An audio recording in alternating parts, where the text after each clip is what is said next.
Do you struggle to have perspective and stay calm right when your child is having their really, really big feelings?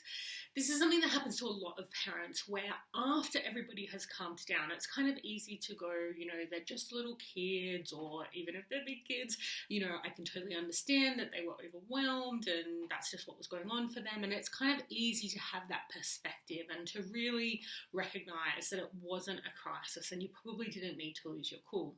But when it comes to in the thick of it, it can be more difficult. And of course, there's times where we do better, or when we may or may not be able to do better in the moment.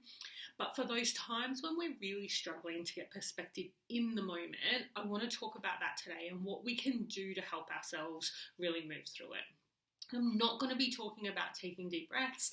I am not going to be talking about, all those things of, make sure that you know how to stay regulated all of the time.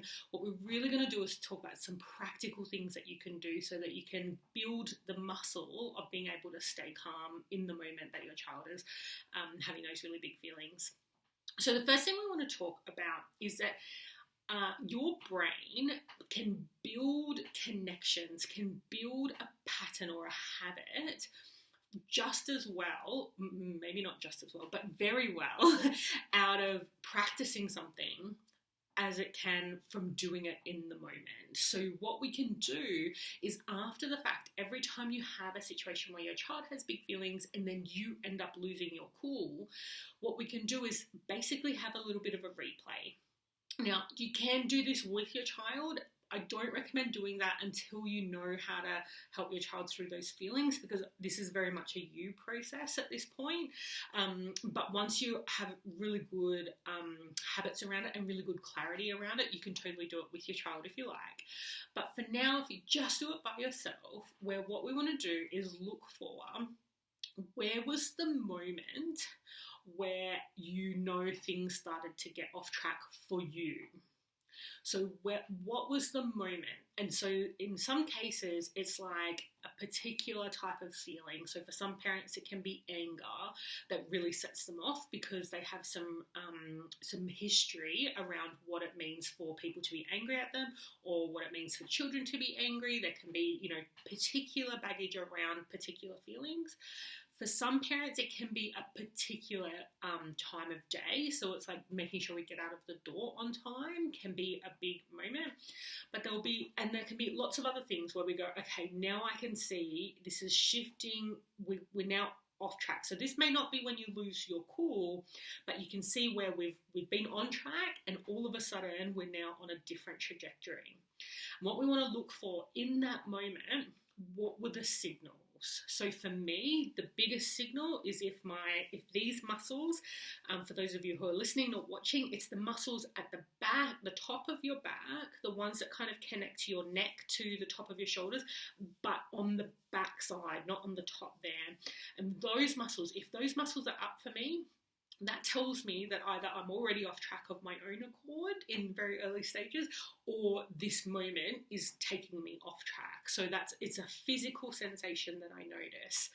Sometimes it'll be thoughts. I notice now I've got so much practice with using these strategies that if I notice I'm in any way agitated at the kids, or in any way like blaming them, like it's their fault, I know that means I'm completely off track, that's not my usual way of handling things now. Some years ago, it wasn't always like that, but these days, if I have any negative feelings towards the kids, I know that means that I'm already off track. So looking for what are the thought processes of yours, or what are the physical sensations. Or it could be that this time of day, or if your child says this particular thing, that's highly likely to take you off track. What we're looking for is signals that give you a chance to go, oh, this is a danger zone. I need to watch my reactions. I need to think about what I'm doing. It just gives you that little bit of warning. And sometimes you can actually solve the problem earlier because it's coming. Right? And that practicing every time you lose your cool, going back and going, okay, so what was the signal? Did I get the physical sensation signal that I normally expect? Was it something that they said? Was it something that they did? Was it this particular time of day? It's always at bedtime. Whatever it is, we're looking for what's the signal, and then could I have done something to either manage my emotions in a little bit of a different way, or could I have done something about the scenario itself because I knew we were off track, right? And that can give you a much better chance of not losing your cool in that moment. So then the second thing we want to do, similarly to this replay, what we want to look for is what was going through your mind that after the fact it's easy to say, well, that's just not really relevant. You know, like it might be like they're, well, of course they're overwhelmed. You know, they're young and it's hard, or they weren't getting what they wanted and they don't understand why. Or, you know, like after the fact it's easy to discredit those thoughts, but in the moment, this is what's running through your mind. So what we want to do is we're looking for what are the thoughts that are coming through, and what we're looking to do is actually counter them. So don't, for example, if we stay at the surface, like a good one, other people's mantras is, it's not your job to join their chaos, it's your job to share your calm. I butchered that quote, but you know what I mean. If you use that, it does not actually address the problem you were having. Right? It does not actually address that there's something going through your mind that is upsetting you, and that's what we need to be focused on. So if your mind was, you know, if they're angry at me, I've done something wrong, it's not my job to share their chaos, it's my job to share my calm, doesn't actually, like it's trying to distract you, it's trying to take you away from what's really going on for you. And that is much more difficult for you to learn to do on autopilot. And ultimately, it just takes you away from your feelings. We're not addressing the problem, we're just masking it, right? So what we want to look for is what was going through your mind and what is the actual answer to that. If they're angry at me, that means I'm a terrible mother. Right? Let's break that down. What does it mean about your parenting if your child is angry at you? Right? What does that, in that moment, what did it really mean that they were angry at you? Did it mean that they were tired and they didn't know how to deal with disappointment? Did it mean that, you know, they're quite young and they haven't yet learned how to express their anger well? So it's not really anger at you, but it's anger that they're not getting what they need. You know, like we're looking for like what is the real truth of what's going on here? And so this practicing after the fact, it gets you more skillful at being able to dissect what's really going on for me. And it also means that you've practiced the whole process of, okay, what's happening for me? What does it really mean? Am I okay now? Like that practicing allows you to be able to be better prepared to do it in the moment. So I can do this now when my kids are losing it. It is much less frequently now, I have to say. We don't do this process so that we can just forever have them being overwhelmed. But when they do get really upset, I can dissect what's going on through my head in the moment. I don't need to process it after the fact. It happens. Sometimes I do have a bad day, but, you know, my skill set includes being able to do that in the moment, and you can do that as well.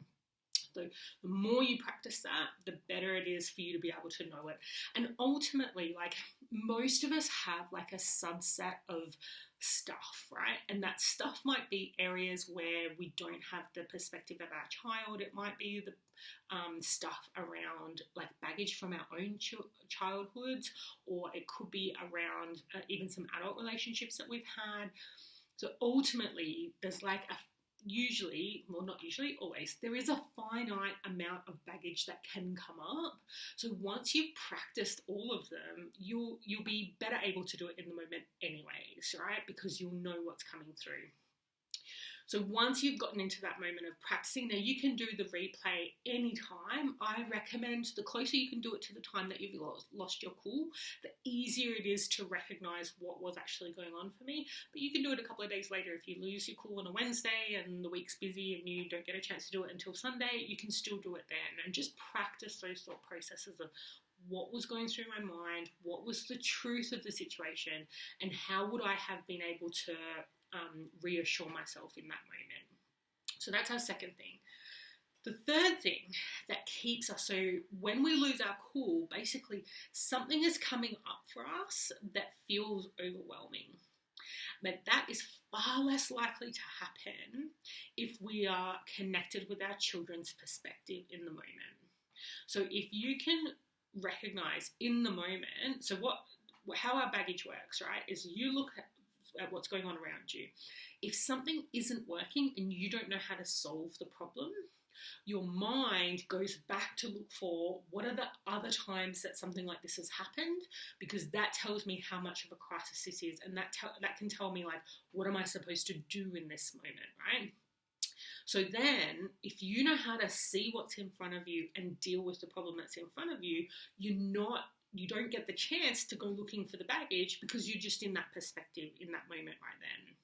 So what we want to do is get in the habit of, again, practicing what was their perspective. So why were they having feelings? So a lot of parents and also experts will say, oh, my child was upset over nothing, or it was over something that's not important. It's never over nothing, and it's never over something that's not important. The difference is what we see as not important is the solution our children are proposing, but the need underneath of that is always valid and important. And the example I often give is the colour of the carp. When a child has a tantrum over the colour of the carp, it's always about something important.